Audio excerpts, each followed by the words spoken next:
Nos, hát szervusztok, köszöntünk benneteket a Blue Zone Peopling sátorában, aki még esetleg nem járt nálunk, és hadd köszöntsem újabb előadónkat, Fülöp Tibort, integrál szemléletű coachot, mentort, szervezetfejlesztő menedzsert, akinek az előadása az Emberség az elkerülhetetlen jövőben címmel fog most debütálni, úgyhogy egy bátorító tapsot kérnék szépen neki. Köszönöm szépen, és sziasztok, örülök, hogy itt vagytok, és szántok időt arra, hogy megismerjétek ezt a témát, amit hoztam nektek, és ahogy felkonferáltak, viszonylag sok mindennel foglalkozom, de alapvetően egy multinál vagyok középvezető, és egy egész hosszú út volt, ahogy eljutottam idáig, ugyanis villamosmérnök diplomát tettem, és a mérnöki pályáról szépen végigjárva a szoftverfejlesztős, tesztelős, rendszertesztelős vonalat elindultam a People Management felé, és team coach lettem, Scrum Master, a csapatoknak segítettem azt, hogy hogyan legyenek egyre hatékonyabbak, és így lettem igazából középvezető, tehát embereim vannak, akiknek a karrierútját támogatom, ugye folyamatosan a munkaerőpiac változik, jönnek új emberek, rengeteg embert veszek föl, és mivel technológiai vállalatnál dolgozunk, hihetetlenül kúszik be hozzánk is mondjuk a mesterséges intelligencia,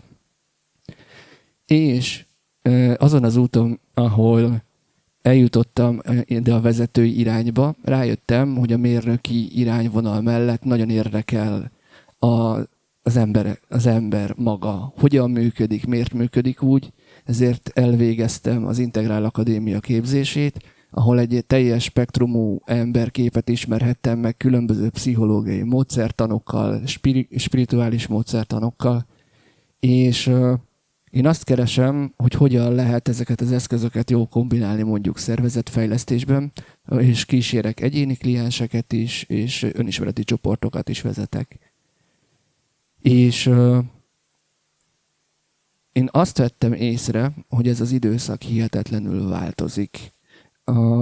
Ugye voltak ipari forradalmak az idő során, most már a 4. ipari forradalomnál tartunk, és ez a hihetetlen nagy változásokat hozott az emberek hétköznapjaiba, de úgy, hogy igazából mindenki csak adaptálódott hozzá, azzal, hogy újabb technológiák jelentek meg, ugye amikor megjelent a gőzgép, megjelent az iparosodás, vagy éppen utána az elektromosság és a belső égésű motorok, a fizikai erőt, amit mondjuk az emberek eladtak munkaként, azt fokozatosan leváltották gépek, utána megjelent az automatizáció, az elektronika, a digitalizáció, és ismét kellett egy paradigmaváltás arra, hogy milyen képességekre van szükség mondjuk ahhoz, hogy dolgozhass. És most a 4. ipari forradalomnál ott tartunk, hogy biztos tapasztaljátok valamilyen mértékben, hihetetlen nagy az automatizáció, és ugye most már megjelentek olyan mesterséges intelligencia, vagy AI-nak hívott technológiák, amelyek már nem csak az ember nem csak a fizikai világban a mechanikus dolgokat tudják helyettesíteni, hanem akár döntéshozást, mintafelismerést, olyan dolgokat, amikre tipikusan eddig konkrét emberekre volt szükség. És engem nagyon foglalkoztat az, hogy milyen potenciál van ebben az új időszakban, és hogy egyáltalán mi lesz a jövőben, ami megmarad az embernek. Milyen képességekre van szükség, milyen dolgokat érdemes fejleszteni, és ebbe merültem el különböző irányba, és ezt hoztam el nektek, aminek az eszenciáját így összeszedtem. Viszont mielőtt ebbe belecsapunk, csak így egy kézjelzéssel, hogy mennyire vagy ismerős a mesterséges intelligencia világában. Mondjuk teljesen lent tartod a kezed, az a nulla, hogy egyáltalán nem érdekel, teljesen kívül van a radaromon. A tetején meg mondjuk legyen az, hogy naponta folyamatosan használsz különböző mesterséges intelligencia technológiákat, mondjuk mint egy ChatGPT, vagy ilyen generatív modelleket, és akár ebből megélhetésed is van. Kérlek, mutasd meg a kezeddel, hogy hol vagy ezen a tartományon. Tehát van középmezőny, fölfelé, valahol itt. Akkor ez nagyon jó, mert van valamennyi tapasztalatotok vele. Én arra gondoltam, hogy mindenképpen behozok egy olyan demót, ahol a ChatGPT-vel beszélgetünk egy kicsit arról, hogy ő mit gondol erre a témáról, és ugye, mint minden technológiánál szerintem azt érdemes figyelni, hogy milyen lesz a következő iteráció. Tehát az, hogy valahol egy technológiai szint jelenleg tart, az csak most van, és lehet, hogy 2 hónap múlva, 1 év múlva már sokkal, de sokkal jobb minőségű, sokkal, de jobban szélesebb lehetőségek tárházába lehet majd használni. És ugye most a jelenlegi verzió, amit elérhető Magyarországon, ez már egy valamilyen szinten elavult, de hallgassuk meg, hogy igazából milyen ez jelenleg hol tart. Ugye a ChatGPT, a GPT-4o fogom használni arra, hogy egy kicsit beszélgessünk.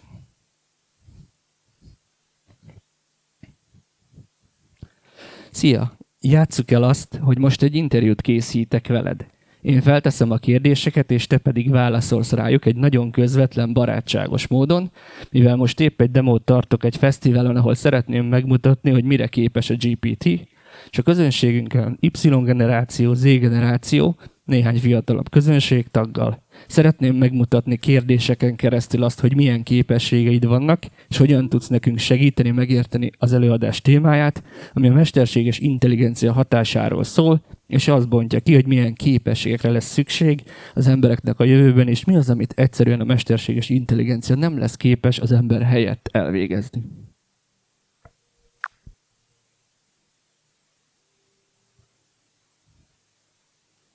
Szia! Szívesen részt veszek az interjúban. Kezdhetjük is a kérdésekkel. Milyen témával kapcsolatban kérdeznél először? Mesélj arról röviden, hogy mi a mesterséges intelligencia. Szia! Nagyon örülök, hogy itt lehetek, és segíthetek a bemutatódban. Kezdjük is az interjút. Milyen kérdéssel szeretnéd kezdeni? Mesélj arról röviden, hogy mi a mesterséges intelligencia.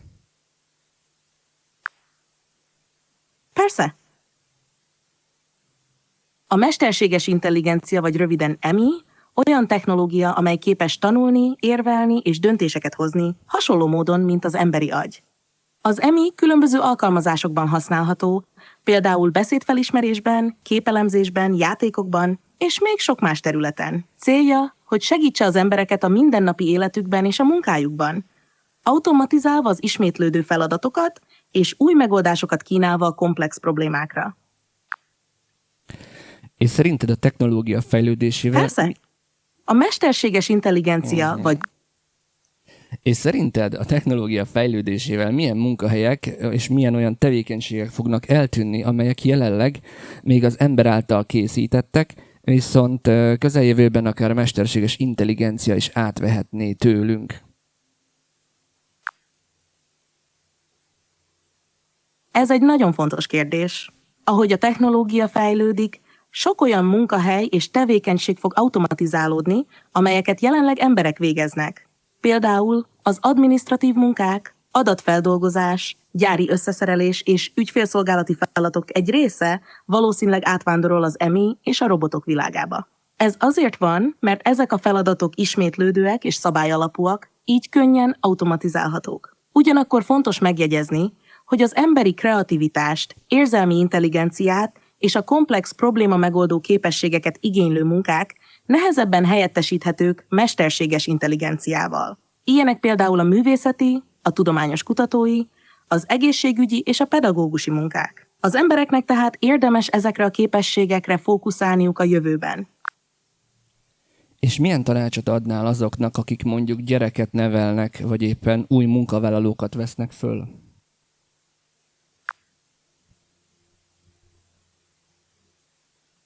Akik gyereket nevelnek, vagy új munkavállalókat vesznek fel, érdemes olyan képességekre fókuszálniuk, amelyek nehezen automatizálhatók. Például fejlesszék a kreativitást és a probléma megoldó képességeket. Ezek a készségek segítenek alkalmazkodni az új helyzetekhez, és innovatív megoldásokat találni. Fontos az érzelmi intelligencia és az empátia. Ezek a képességek elengedhetetlenek a hatékony csapatmunkához és a vezetéshez. Áron ösztönözik a kritikus gondolkodást és az analitikus képességeket. Ez segít a megalapozott döntéshozatalban és az információk megfelelő értékelésében. Ney hangsúlyozzák az élethosszig tartó tanulás fontosságát. A technológia gyorsan változik, így a folyamatos tanulás és fejlődés elengedhetetlen. Möd támogassák a digitális műveltség fejlesztését. A technológia megértése és használata alapvető lesz a jövő munkahelyein. Ezek a képességek segítenek abban, hogy a gyerekek és az új munkavállalók sikeresen alkalmazkodjanak a gyorsan változó munkaerőpiac követelményeihez.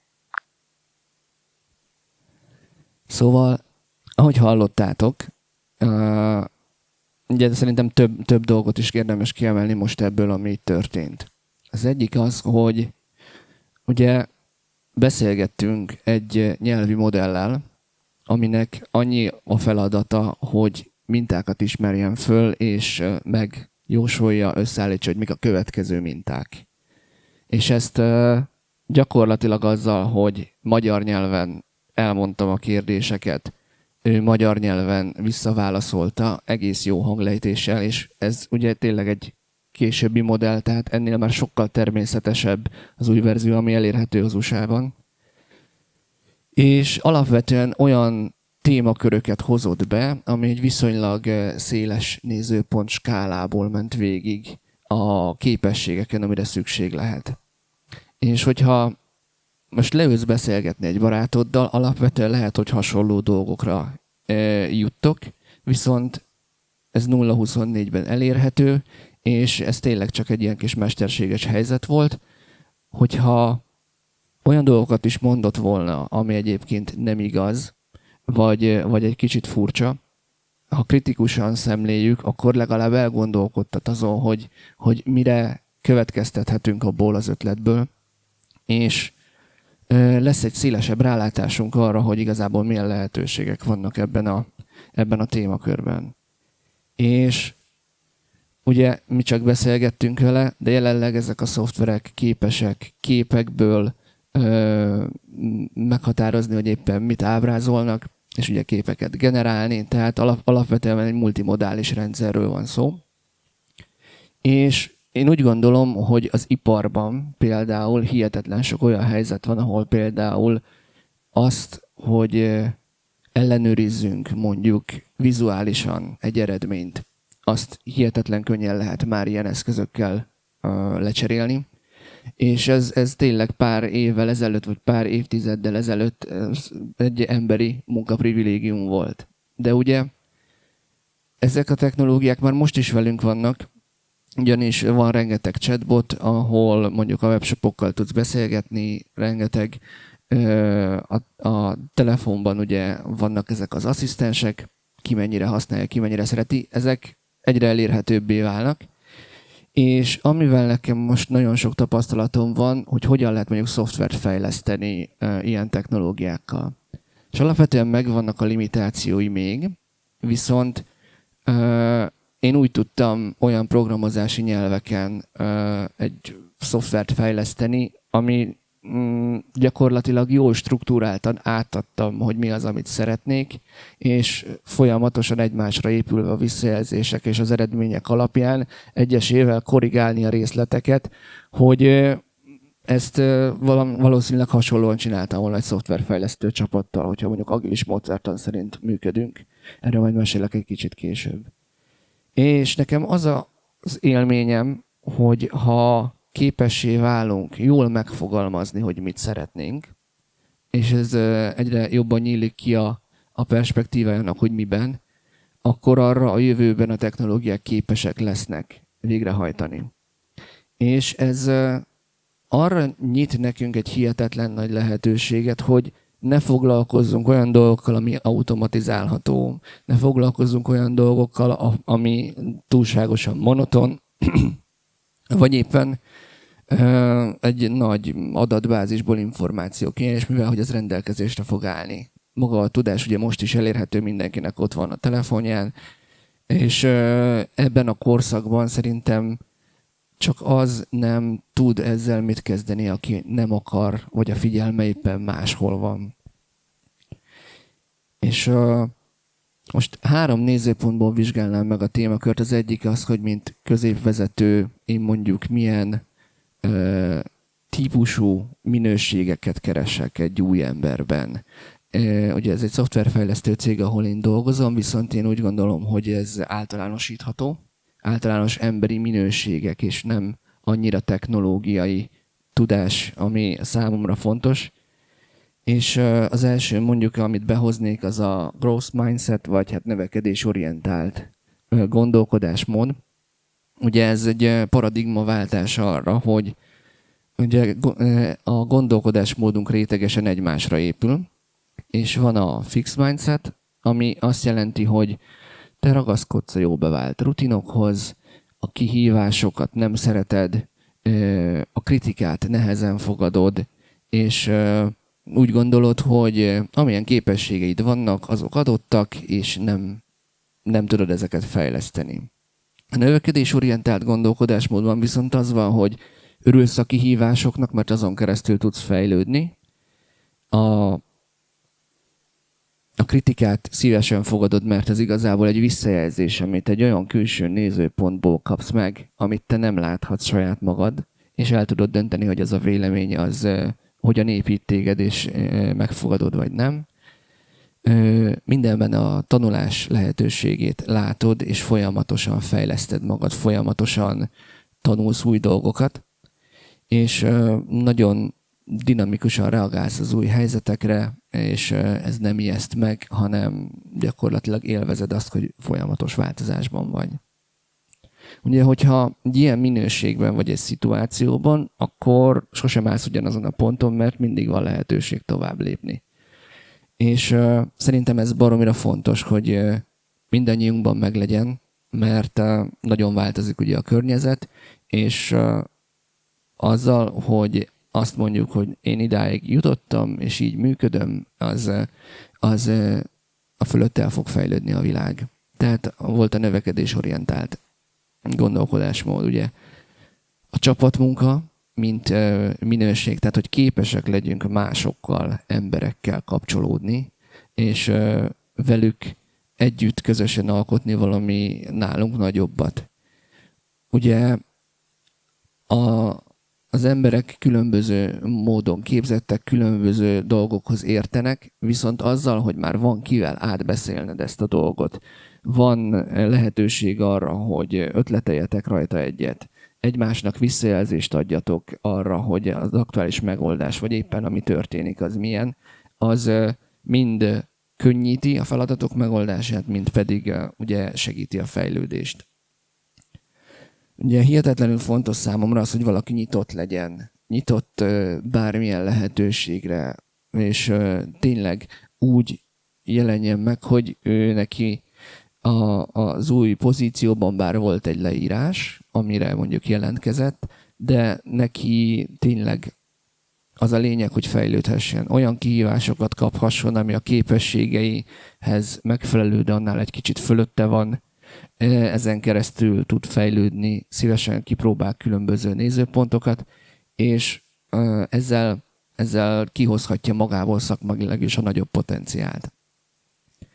Ugye nekem agilis coach és tréner múltam is van. Az agilis módszertan az egy szoftverfejlesztésből jövő feladatszervezési eszköz, mondjuk így, ahol nem úgy fejlesztetek egy terméket, hogy mondjuk megtervezed, utána azt leírják, hogy milyen legyen, aztán legyártják, elkészítik, leprogramozzák, és akkor utána még ledokumentálják, és kiadják, és akkor megnézi a vásárló. Tehát ez a waterfall, a vízesés modell, hanem az agilis szoftverfejlesztésben az van, hogy mindig csinálsz egy használható termékrészt, amit meg tudsz mutatni az aktuális kliensnek, hogy ez amire gondolsz. Tehát mondjuk 2 heted van arra, hogy mondjuk fölrajzold azt, hogy nagyjából a szoftveret hogyan fog működni. És akkor azt megmutatod a rajzlapon, hogy ez mondjuk ezt csinálná, ez mondjuk ezt csinálná, és arra lesz egy visszajelzés, hogy ez tetszik benne, az nem tetszik benne, ez itt furcsa, és utána a következő 2 hétben már azt beépítve tudod csinálni, tehát egy sokkal szorosabb együttműködés van a klienssel, és ezért nagyobb valószínűséggel egy olyan megoldást tudsz átadni, amihez ő tud kapcsolódni, és tényleg az, amit szeretne, mert lehet, hogy a fejében van egy elképzelés, hogy mit szeretne megvalósítani. Mondjuk egy weboldalon szeretne egy gombot, ami ezt csinálja. De a végén kiderül, hogy teljesen másra van szüksége, és azzal, hogy lerövidítettétek ezt az időszakot, sokkal jobban lehet reagálni az változó igényekre, vagy felfedezni azokat. És ugye, amit még itt behoznék, hogy a proaktivitás szerintem baromira fontos, hogy legyen bennünk az, hogy szeretnénk tenni, szeretnénk változtatni. Ha észrevettünk valamit, behozzuk. És ez kellő mértékű önismeret is szerintem jó, hogyha van, hogy nem korlátoznak téged azok a hiedelmek, hogy majd hülyének fognak gondolni, ha én ezt megkérdezem, hanem nincs hülye kérdés. A kérdéseken keresztül ismerjük meg mindannyian azt, hogy az aktuális megoldás hogyan működik, vagy miért azt választották, és hogyha még tudod is a választ, lehet, hogy a kérdés az arra jó, hogy behozd a kollektívba azt a tudást, mert lehet, hogy a másik csapattársad nem meri megkérdezni, mert már itt van 2 éve, és sosem nyúlt ahhoz a részhez, olyan gáz, hogy nem ért hozzá, de hogyha tök nyilvánvaló dolgokat behoztok, akkor lesz egy közös megértés. Tehát ez ugye a csapatmunka, együttműködés, nyitottság, és ahogy behozta a GPT, a reziliencia, tehát az érzelmi ellenálló képesség a változó környezetre. Tehát, hogy ne legyen gond az, hogy nem tudod, hogy 2 hét múlva melyik projekten fogsz dolgozni, hanem tudja abban lenni, hogy most ebben az időszakban ez a fókusz, és lesz 2 hét múlva is majd valamilyen irány, és akkor majd váltunk. És ugye ez tényleg a való életben is úgy van, hogy rengeteg változás történik, valamire fel tudsz készülni, valamire nem. Hogyha mondjuk az időjárás hirtelen ránk szakadna, azzal úgysem tudunk mit tenni, tehát azt lehet engedni. Hogyha pedig egy erősebb változás van, akkor legyen meg a képességünk, hogy erre adaptálódjunk. És ugye, ami miatt még fontos, hogy mondjuk jól tudjunk együttműködni másokkal, hogy én úgy gondolom, hogy a mesterséges intelligencia eszközök között lesznek olyan megoldások is, ami olyan, mint egy csapattag. Egy olyan nézőpontot képes megtartani mondjuk a terméket, vagy a megoldásodra egy visszajelzést adni, új nézőpontokat behozni, vagy pedig akár különböző alrészeket megvalósítani, hogy képesek kell, hogy legyünk átadni azt, hogy mit szeretnénk. Képesek kell, hogy legyünk felbontani feladatokat olyan apró lépésekre, amelyeken keresztül igazából megvalósítható akár egy összetettebb projekt is. És ehhez tényleg ez a stratégikus gondolkodás, hogy mi hogyan függ össze, hogyan tudom átadni. Ennek a rendszernek az átlátása, ez nagyon sokat tud hozzátenni. És hogyha az új emberek és a munkakörnyezetből kicsit tovább lépünk, én behoznám a gyereknevelést, ugyanis 1 hónap múlva apuka leszek, és nagyon foglalkoztatott mindig is az, hogy én hogyan tudom a fiamnak azt a környezetet biztosítani, amiben ő úgy tud fejlődni, hogy tényleg felfedezi önmagát és az, amivel érkezett, és olyan képességek fejlődnek ki nála a megfelelő időszakokban, ahogy ezt a pszichológiai módszertanok leírják, amire szüksége lehet, hogy egy egészséges felnőtt lehessen, hogy olyan nyitottság és kíváncsiság legyen benne, amivel nem korlátozzák hiedelmek a képességeivel kapcsolatban, és hogy ez a kíváncsiság a felnőtt korára is teljesen megmaradjon. Ugyanis szerintem ez egy ilyen enabler ahhoz, hogy mindig új dolgokba vágj bele, oda menj, megnézd, megtapasztalt, hogy az milyen, és ezzel szélesítsd azt a tartományt és repertoárt, amit megszerzel, mint tapasztalat. Ugye, ami még nagyon fontos a gyereknevelés szempontjából, hogy a kritikus gondolkodást, amikor már erre érett, akkor sikerüljön átadni neki. Ugye mi most egy olyan világban élünk, hogy az emberek keresztül mentek egy életúton, mindenféle gyermekkori tapasztalatokon keresztül, a környezeten keresztül, amiben élünk, a kultúrában kialakult egy nézőpontrendszer, amit valaki tényleg úgy vesz, hogy ez így van, és van, aki már elkezd azon gondolkozni, hogy ez csak egy nézőpont, és hogy ezer másféleképpen is lehet nézni a világot. És ennek viszont mindenképpen vannak torzítások, olyan szemüvegek rajtunk, amin keresztül mégsem a valóságot látjuk, hanem valahogy a saját szűrőnkön megszűrve. És hogyha ezt képesek vagyunk megchallenge-elni, ránézni kritikusan, hogy biztos, hogy az, hogy mondjuk valakinek mondjuk a bőrszíne, hogy hozzunk egy ilyen példát, valamilyen, vagy egy másik kultúrából jött, akkor az nekem szimpatikus, vagy épp nem szimpatikus, vagy hogy miért van egyáltalán ezzel valami érzésem, miért nem természetes, hogy emberek vagyunk. És ugye most itt egy olyan rendezvényen vagyunk, ahol nagyon nagy a nyílás, nagyon nagy az elfogadás, viszont ugye a rendezvényen kívül hihetetlenül sokan vannak, akik benne vannak ezekben a dobozokban, és lehet, hogy azt mondod, hogy valami szerinted máshogy is nézhető, arra az a válasz jön, hogy nem, az úgy van és kész. És amikor egy mesterséges intelligenciával dolgozunk, mondjuk együtt, akkor lehet, hogy tényleg fals válaszokat ad, halucinál. Viszont, hogyha képesek vagyunk kritikusan ránézni arra, hogy ez tényleg lehet, hogy valós, ez tényleg lehet egy jó válasz, akkor már nagyon ki lehet szűrni azt, ami nem visz minket előre, vagy pedig tényleg elgondolkoztat azon, hogy mi van, hogyha ez igaz, és így nézzük.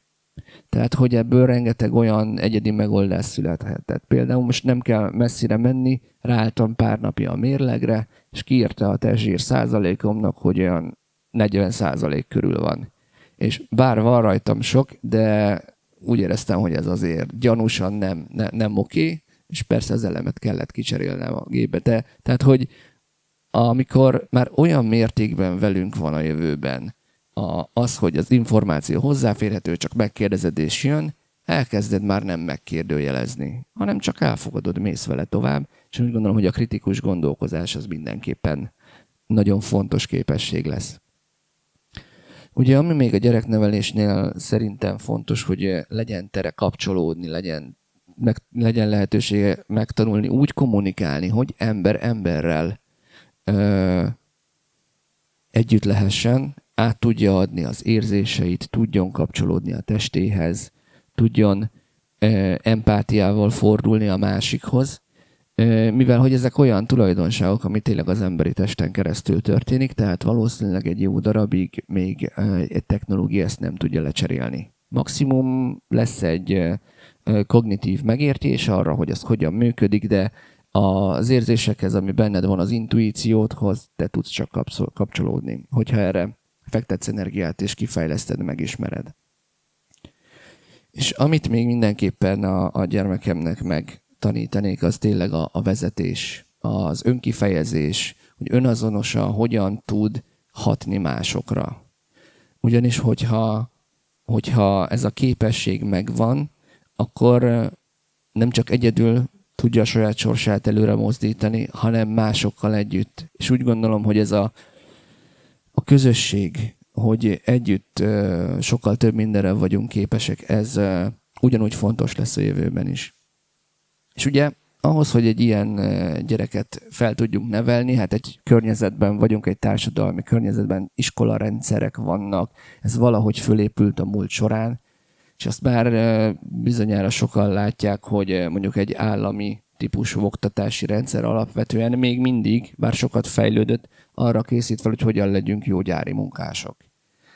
Olyan formátumban, olyan eszközöket használ, ami ott ismerős lesz. De hogyha kicsit tovább megyünk, és elmegyünk egyetemre, már gyakorlatilag ez is abba az irányba mutat, hogy arra tanít fel, amilyen munkahelyen szükséges lesz. Hogyan tudsz megtanulni mondjuk új technológiákat 3-4 hónapon belül, azzal megoldani egy problémát és menni tovább.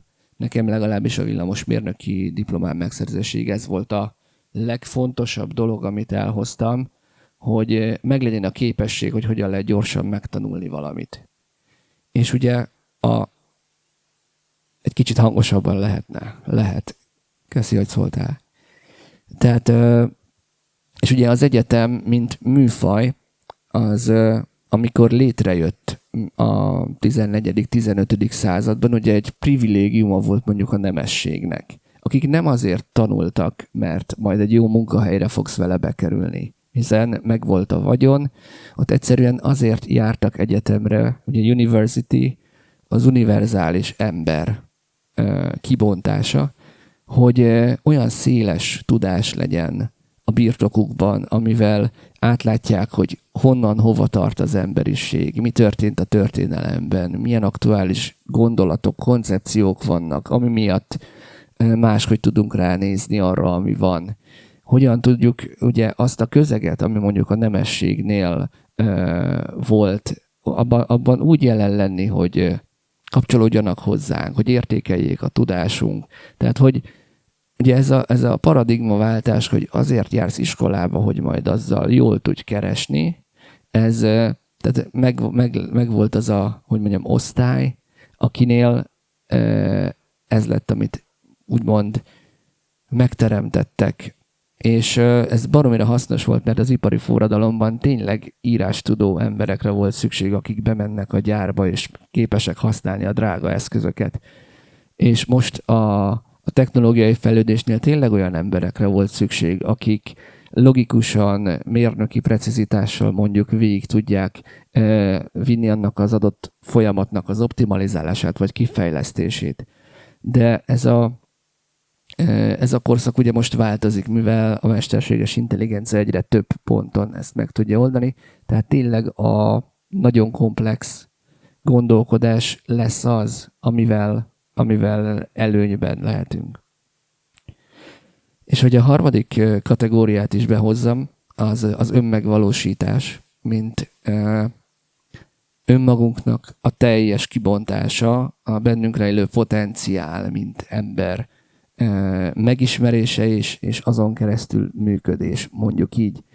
Hogy tehát nagyon foglalkoztat a téma, amelynek ugye a kiinduló pontja az önismereti utam kezdete volt, és ráláttam, hogy tényleg mennyi minden hat erre, amit már behoztam, hogy miért viselkedek úgy, ahogy, és hogy ezek limitálják azt, hogy tényleg azzal foglalkozzak, amit igazán szeretnék, tényleg megnézhessem, milyen az a potenciál, ami bennem van. És én úgy gondolom, hogy a jövőben ez egy hatalmas lehetőség lesz, hogy nagyon sokan tudnak ezzel foglalkozni, úgymond teljes állásban, mert a környezet egyszerűen megteremti azokat a javakat, azokat az erőforrásokat, amivel már nem azért kell foglalkoznod mondjuk a munkával, hogy abból pénzed legyen, abból hozzájárulj a gazdaság fejlődéséhez, hanem hogy a szenvedélyed kibontásával foglalkoz. Valami olyan értéket teremts az emberiségnek, amihez mások is tudnak kapcsolódni. És valahol olvastam 3 rövid mondatot, hogy milyen a jövő embere, vagy milyen a önmegvalósított, kibontakozott ember. És nagyon egyszerűen fogja meg, a teste olyan, mint egy atléta, a lelke olyan, mint egy művész, és a gondolkodásmódja olyan, mint egy vállalkozó. Most az, hogy ehhez mennyire kapcsolódunk különböző tudatszinteken és gondolkodásmódon, azt érdemes megvizsgálni, hogy te hogy vagy ezzel. Viszont szerintem nagyon egyszerűen megmutatja azt, hogy az emberi test, a fizikai test, az ugye nekünk van, azt megnézni, hogy mit lehet ebből kihozni, milyen egészségesen benne lenni, az egy olyan dolog, amit a mesterséges intelligencia nem fog elvenni tőlünk, ez nekünk ott van, mint lehetőség, hogy megismerjük, felfedezzük. Ugye maga a művészet, hogy én úgy gondolom, hogy a művészet az azért egy emberi lehetőség, mert az igazán jó alkotások, azok emberi érzésekből születnek. Igazából egy jó alkotás a saját belső világodnak a kijátszása. Akár egy processzálás, tehát hogyha van veled egy intenzív érzés, egy szerelem, egy szomorúság, vagy bármilyen, egy nagyon emberi dolog, és azt képes vagy áttranszformálni mondjuk egy festményé, egy zenévé, akkor azzal nem csak adsz valamit a világnak, és az utána megmarad, hanem saját magadon keresztül megy. Tehát amit itt tapasztalhatok a fesztiválon, hogy rengeteg olyan sátor és gyakorlati hely van, ahol kijátszod a benned ragadt érzéseket. A művészet én úgy gondolom, hogy erre való. Tehát az csak egy extra hozadéka, hogy ugye emberek mondjuk azért festenek, hogy eladják a képet. Egyáltalán mit tartunk értékesnek, és mit tartunk kevésbé, tehát ezek társadalmi koncepciók. És én úgy gondolom, hogy a jövőben, ha csak azért festesz, csak azért zenélsz, hogy az érzéseid megéld, már megéri. És az összes többi az pedig egy plusz.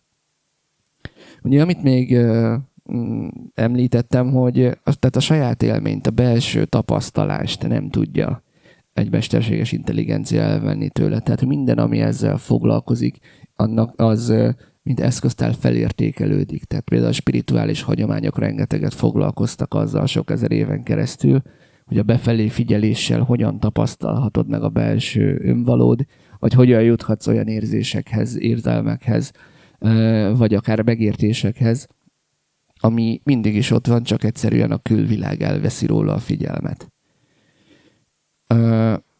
Ami ugye még fontos, hogy a figyelmünk az a 21. században teljesen elaprózódik, mivel hogy a social media, a technológiák annyira ismerik már az emberi pszichológiát ebben, hogy a figyelmet rajta tartják a contenten, ezt adjuk a szolgáltatóknak cserébe. És azzal, hogy a figyelmünket és a figyelmünk irányítását visszaszerezzük, azzal tényleg olyan dolgokkal lehet foglalkozni majd, ami tényleg értéket teremt, és nem csak egyszerű fogyasztókká válunk, és beállunk a sorba, hogy mások ideáit, gondolatait fogadjuk be. És én úgy gondolom, hogy bár lehet az is egy önmegvalósítás, de hiányzik belőle az ön. Tehát az benned van, és mindenkinek más.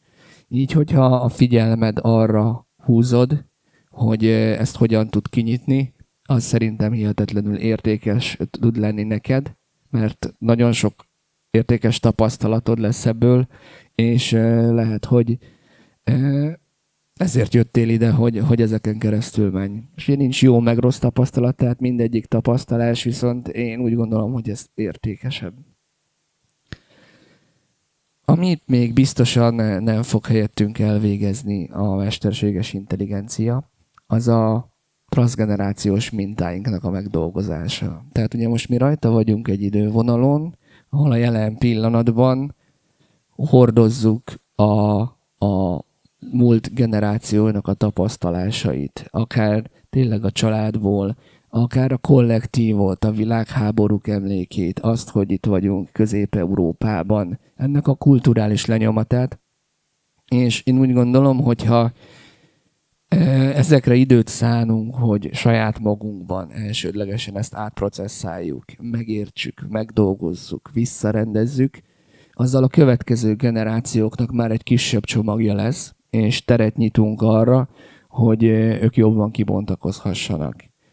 Ez talán egy tapasztalat is, tehát a nevelési módszerek és eszközök is ugye folyamatosan változnak, és én úgy gondolom, hogy a mostani időszaknak, ami nekem ismerős, ez a gentle parenting, az tényleg egy nagyon elfogadó, támogató módon fordulsz oda mondjuk egy kisgyerekhez is, és ugye az előző korszakokból tudjuk, hogy nem mindig ez volt a megoldás, más stílusú neveléseket is alkalmaztak, és ezt hordozzuk magunkban, de a generációkon keresztül ez átdolgozható. Tehát erre időt szánni, ezzel foglalkozni szerintem nagyon értékes lesz. Tehát ez is egy olyan dolog, amit csak mi emberek dolgozhatunk meg, és ugye eddig csak az egyéni transgenerációs mintákról beszéltem, de van a kollektív. Tehát mondjuk a magyar árnyék, amiről talán a Gánti Bence tartott egy nagyon jó előadást nem olyan régen. Tehát, hogy velünk van ez a kicsi pessimizmus, vagy szomorúság, és ez lehet más is. Mondjuk egy amerikai kultúrában teljesen máshogy állnak az emberek mondjuk a sikerekhez, kudarcokhoz. Nálunk mondjuk inkább egy irigység jelenik meg, mondjuk egy másik kultúrában pedig inspiráció. Tehát, hogy ezekre ráláthatunk, átdolgozhatjuk, és ezzel szerintem érdemes foglalkozni. Ugye, ami még lehetőség, hogy foglalkozzunk mondjuk a befelé figyeléssel, meditációval. Tehát ez mindig ott van veled, és ebben lehet mélyülni. Én úgy gondolom, hogy ha a technológia megtámogatja azt, mint mondjuk egy kolostorban, amikor elvonulsz, hogy nem kell semmi mással foglalkoznod, mert gondoskodnak rólad, akkor ugye tudsz fókuszálni arra, hogy befelé figyelj, mélyüljön a gyakorlatod. És erre a technológia egyre jobban nyitja a teret, mert képessé válik gondoskodni rólad. Nem kell azért megküzdened már rég, hogy elmenj vadászni, és ne hallj éhen. Maga az életszínvonal hihetetlenül emelkedik, és erre nyílnak a terek. Ami még ebben itt van, hogy nem tudom, mennyire ismeritek azt a japán koncepciót, amit Ikigai-nak hívnak. Ez arról szól, hogy hogyan legyen a munkád, az igazából olyan dolog, amit szeretsz csinálni, olyan dolog, amiben jó vagy, olyan dolog, ami jó a világnak, és olyan dolog, amiből meg is tudsz élni. És hogyha ez mind a négy együtt van, akkor megtaláltad az ikigájod, és egy hihetetlenül nagy élvezettel csinálod azt, amit csinálsz, nem is tűnik munkának. És én úgy gondolom, hogy a technológia lehet, hogy leveszi azt erről, hogy pénzt kelljen vele keresni. Sokkal egyszerűbb lehet az, hogy hasznos legyen valami a világnak, és szerezd is csinálni. Az, hogy mennyire vagy jó benne, ugye tudjuk, hogy bele lehet fejlődni, csak a lelkesedés, nyitottság és kíváncsiságon múlik. És a társadalom lehet, hogy még jobban megtart. Ugye ez csak egy ilyen utopisztikus gondolat most, tehát látjuk, hogy ennek lesz egy átfolyás ideje, de ha mondjuk nem 5-10 éves időtartományban gondolkozunk, hanem ennél nagyobba, ahova mondjuk a gyerekeink bele fognak nőni, ott már lehet, hogy tényleg nem az lesz a legfontosabb, hogy hogyan halmoz fel minél több pénzt, hanem hogy tényleg hogyan bontsd ki azt, ami tényleg érdekel. És ugye, ha elképzeled azt, hogy milyen lenne, ha most hirtelen nyugdíjba mehetnél, akkor mi lenne az, amit csinálnál? Szerintem ez egy nagyon fontos kérdés, amit feltehetsz magadnak, mert onnantól nem, tehát ott gondoskodik rólad mondjuk az állam a nyugdíjaddal, vagy amit fölépítettél passzív jövedelmekként. És érdekes, de hirtelen rájössz, hogy érdekelt mindig is mondjuk a festés, vagy a horgászás, vagy valami olyan dolog, amit így szívesen jó lennél benne, szívesen belefektetnéd az energiád, és erre tér nyílik. Én úgy gondolom, hogy ez hamarabb is eljöhetne, és a technológiai fejlődés az erre nyithat teret, és hogyha mondjuk tényleg egy fiatal megkérdezné tőlem, hogy mit tanuljon, milyen egyetemre menjen, akkor tényleg az lenne a legjobb válasz, hogy az, amit igazán szeretsz, ami a szenvedélyed. Hogy nem kell megvárni azt, hogy nyugdíjas legyél, hanem most bontsd ki, tapasztald meg, és hogyha jó benne lenni, akkor tök szuper, ha pedig hirtelen más kezd érdekelni, akkor mivel dinamikusan változol, mert megvan a képesség, legyen az, amit kibontasz. Gyűjtsd össze ezeket a különböző képességeket, és onnantól lesz egy nagyon széles rálátásod a világra, és abból jönnek az igazi összefüggések majd, amikor feltűnik, hogy mennyi mintázat van a különböző tevékenységek között, amit szeretsz. Mondjuk, amikor elmész mondjuk bartendernek koktélokat csinálni, vagy elkezdesz képzéseket tartani, vagy mondjuk önismereti csoportokat, vagy zenét, és akkor észreveszed, hogy mindegyikbe az a minta, hogy valamit igazából adsz a másiknak, egy élményt, és hogy benned ez a minőség eszenciális. És onnantól kezdve bármi, amibe belefogsz, hogyha ez a része megvan és egyértelmű, akkor hihetetlenül jól vinni fog előre. Szóval, és ugye ami még ilyenkor megmarad, hogy általában nyugdíjas korunkra van ez az idő, pénz és egészség háromszög, hogy ebből csak kettőt választhatsz mondjuk, tehát az egészség az ugye elfogy időskorra, időd lehet, hogy lesz több, és mondjuk, hogyha jól csináltad, akkor még pénzed is van, de hát akkor már nem tudsz annyi mindent csinálni, mert az egészséged nem engedi. Tehát szerintem ugye itt a Blues-on sátornak is a koncepciója, hogy tényleg egy hosszú életet valósítsunk meg egészségesen, és ezen keresztül bontakozzunk ki. Én úgy gondolom, hogy a technológia ebben segíteni fog, és érdemes minél hamarabb arra fókuszálni, hogy ezeket hogyan bontsuk ki. És talán az utolsó gondolatokra lesz idő, és hogyha van esetleg gondolatotok, akkor nagyon szívesen kibonthatjuk, hogy úgy gondolom, hogy a mesterséges intelligencia, ahogy behoztam, sokat fog tévedni. Viszont van egy olyan módszer, a brainstorming, amivel biztos találkoztatok, hogyha mondjuk ilyen közegben dolgoztok, hogy kritika nélkül ötleteket dobál be mindenki egy adott problémára, és pont ez a szabadság az, ami kinyitja a teret nagyon egyedi és új megoldásoknak. És szerintem a mesterséges intelligencia akár halucinál, akár nem, erre hihetetlenül jó. Nagyon-nagyon távoli koncepciókat össze tudsz neki adni, és úgy beszéltetni, hogy ez tudod, hogy nem igaz. Viszont olyan gondolatok kerekednek ki belőle, amit tovább gondolva elindíthat benned egy tényleg eredetit. Ugye a brainstormingnál például a tipikus példa, amit hozni szoktam, hogy Kanadában óriási probléma volt az, hogy lefagytak a távvezetékek, és rengeteg volt a pénz, amit elköltöttek arra, hogy megjavítsák, és ugye áramszünetek is voltak. És akkor elkezdtek beszélgetni arról, hogy mi lehet a megoldás. És akkor jöttek be az ötletek mindenhogyan, és akkor volt olyan, hogy hát rakjunk rá majmokat, mert azok majd lerázzák a jeget. Jó, de hogyan rakjuk rá a majmokat? Hát mondjuk helikopterrel. És akkor az lett a konklúzió, hogyha helikopterrel elrepülsz bizonyos időközönként a távvezetékek fölött, az pont ad annyi légmozgás, hogy lerázza a jeget, nem tud elfagyni, nem tud felépülni, ezért megoldódott a probléma. És a majmok nélkül nem jutottak volna el idáig. Tehát, hogy nagyon távolról el lehet indulni a gondolkodásban egy eredeti, praktikus megoldáshoz, és én úgy gondolom, hogy a mesterséges intelligenciát használva talán ez a legnagyobb potenciál. És én tényleg azt javaslom, hogy kapcsolódjatok ezekkel az eszközökkel, kísérletezzetek vele, ugye egyik sem egy másik ember, ezek szoftver, algoritmusok, és ez egy nagyon-nagyon jó eszköz. És egészen addig, ameddig egy eszköz működni fog és értéket teremt, előbb-utóbb észre sem fogod venni, hogy ott van.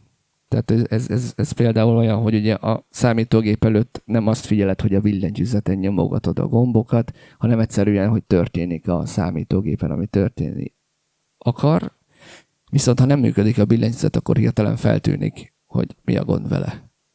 Addigra meg a tested része, és én úgy gondolom, hogy ezek a technológiák annyira velünk lesznek, hogy furcsa lesz nélküle, viszont az igazi emberi értékek ott vannak, ami a technológia nélkül és elérhető és megvalósítható, és ez talán a kapcsolódás másokkal és saját magaddal.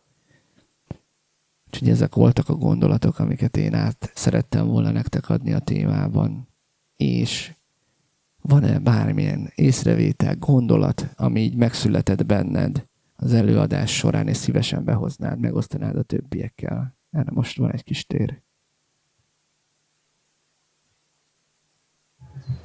Van-e olyan veszély, amire fölhívnád a figyelmet, vagy amitől óvakodnunk kellene a mesterséges intelligencia kapcsán? Vagy annak a beférkőzésével az illetőben.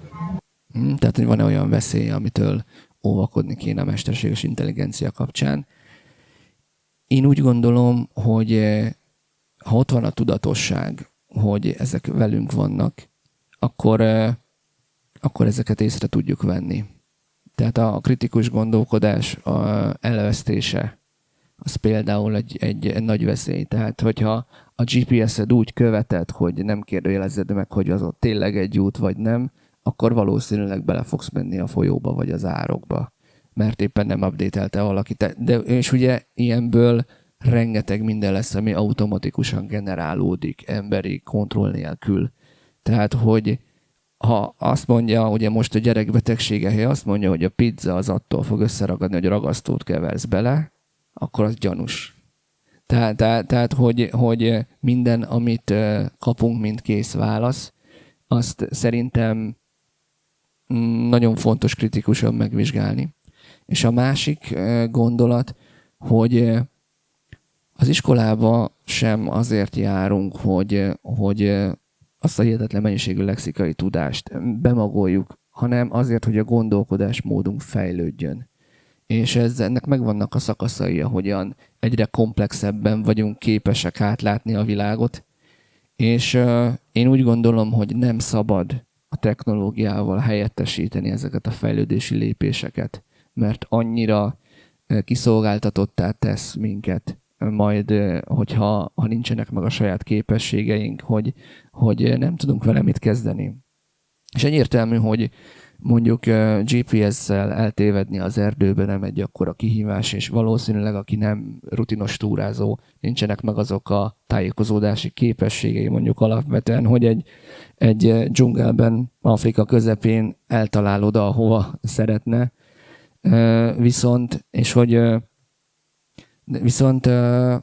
ezek a képességek, ezek érdekesek, ezek fejleszthetők, és szerintem minél több mindent ismerünk, meg annál univerzálisabb emberré válunk, és érdemes kísérletezni technológia nélkül, hogy mit ad a világ. Érdemes elmenni anélkül város nézni, hogy lefotóznál mindent a telefonoddal, meg megnéznéd azt, hogy ez most miért van, honnan van, mert az a felfedezés öröme az ott lesz. Tehát, hogy én valahogy ebben keresném az egyensúlyt, hogy meddig egy támogató eszköz, és honnantól veszel tapasztalást és élményt.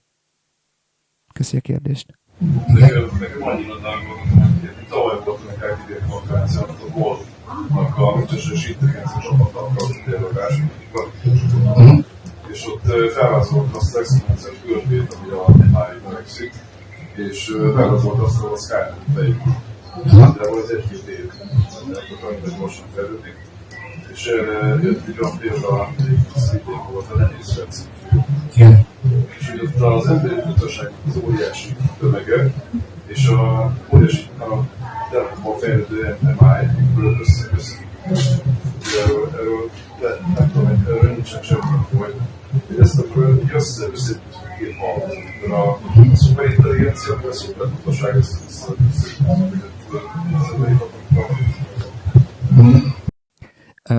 Amit mondasz, az hozza fel bennem, hogy nagyon fontos az, hogy mire használunk egy eszközt. Tehát nem a mesterséges intelligencia fog atomtámadással kiírtani mindenkit a bolygón, hanem azok az emberek, akik erre felhatalmazzák. És tehát ugye itt is a kritikus gondolkodás, hogy nagyon sok olyan helyzet van a világban, hogy mondjuk nem a legélesebb kések töltik be a magasabb pozíciókat, és ugye rengeteg olyan megdolgozatlan ember van, akinek tényleg a saját motivációi mondjuk fontosabbak, mint mondjuk a pénzszerzés, mint mondjuk a környezettel felelősségvállalás például. Tehát a Ne nézz fel, az nekem például tipikusan azt mondja, hogy a környezeti, tehát a klímakatasztrófára is nagyon, nagyon reflektál. Ugye, ha nem láttátok a filmet, arról szól, hogy jön egy meteorit a bolygó felé, és a szakértők mondják, hogy ebből nagy baj lesz, nagyon nagy, és mindenki más meg hülyének nézi őket. és majd megnézhetitek, hova vezet a történet. Szóval én úgy gondolom, hogy ezt már különböző helyeken el is kezdték kezelni, tehát az Európai Unió teljesen más regulációkat hozva a mesterséges intelligencia eszközökbe, emiatt sokkal lassabb is a fejlődés, mint mondjuk az USA-ban. És viszont ami jelenleg elérhető, az viszonylag ártalmatlan dolgokra használják az emberek. Beleraktak olyan védelmi mechanizmusokat, amelyek nevetséges módon megkerülhetők, de például nem annyira egyszerű mondjuk napalmot csinálni otthon, vagy heroint főzni, vagy bármi ilyesmi, mert egyszerűen nem adja meg a válaszokat, még akkor sem, hogyha azt mondod neki, hogy de a nagymamám vegyész volt, és mindig ezt mondta esti mesének. Mert voltak még ilyen trükkök a kezdetekben, ahol akkor szépen elmondta a receptet. De tehát ezeket szépen foltozgatják, tehát valahol felelősséget vállalnak a fejlesztők. Viszont ugye az, hogy azok a cégek, akik ezeket gyártják, ugye magáncégekről van szó, az egyértelmű, hogy te vagy a termék, aki ezt használod, főleg az ingyenes megoldásoknál, és az az adat, amit te beadsz, abból ezek a modellek egyre jobbak lesznek. És tehát az ő kezükben van az, hogy ez mennyire nyílik ki, az pedig, hogy mennyire bíznak meg benne kritika nélkül, az nagyon veszélyes, ahogy mondod. Viszont én nagyon hiszek abban, hogy ezeknél az eszközöknél előbb-utóbb ugyanúgy kialakul egy csapatmunka. Tehát, hogy lesznek olyan mesterséges intelligencia agentek, ami most is van, ki valamilyen nézőpontot képvisel. Arra van egy ellenőrző AI, arra van egy másik nézőpontú AI, és ezeknek az együttműködésének a megszervezéséből a legtöbb dolog, ami kijön, az már biztonságos, vagy értéket teremt. Tehát, hogy ez a kritika, ez szerintem beépülhet ide is. És amikor pedig meg lesz a AGI, a mesterséges General Intelligence, tehát, hogy meg az emberi tudás, az emberi által átnézhető összefüggések egy eszközben elérhetővé válnak úgy, hogy a különböző modalitások, érzékszerveken keresztül ez kapcsolódik a világhoz, az szerintem el fog jönni, viszont mindig van egy következő lépés, amivel mi többek lehetünk, mivel hogy ezek a rendszerek tényleg a felfedezhető információból építkeznek. És ugye van az a koncepció, hogy igazából most már csak mindent újra rendezünk. Tehát amikor a zenében mondjuk megnézed, hogy talán az 50-es években még volt egy-kettő sláger, és utána 10 évente azoknak a remixei jönnek elő újabb és újabb stílusban, de mégis van eredeti. És én nagyon hiszek abban, hogy az ember képes lesz eredetit teremteni, és emiatt az általános intelligencia, amit az általános mesterséges intelligencia nagyon-nagyon jó támogatója lesz ennek. Viszont ez is olyan, hogy őt adattal lehet etetni. És az adata minden elérhető, akkor a következő új adat lesz az izgalmas. És attól lesz fejlettebb. Most sok mindent érintettem, de remélem kaptál választ. Köszönöm. És szerintem el is érkeztünk a témakör végéhez. Nagyon köszönöm, hogy itt voltatok velem, és meghallgattátok a gondolataim. Remélem kaptatok benne értékeset, és annyi, hogyha netán szívesen kibontanátok ezt a témakört, bármilyen más, mondjuk önismereti fókuszú, vagy vezetői fókuszú témaköröket, egyéni alkalmakon, vagy szívesen néznétek, hogy milyen önismereti csoportokat tartok, képzéseket tartok, akkor a fülöptibor.com-on és az ottani elérhetőségeimen szívesen várom, hogy kapcsolatba lépjetek velem. Mindenkinek kellemes fesztiválozást, és érezzétek jól magatokat. Köszönöm.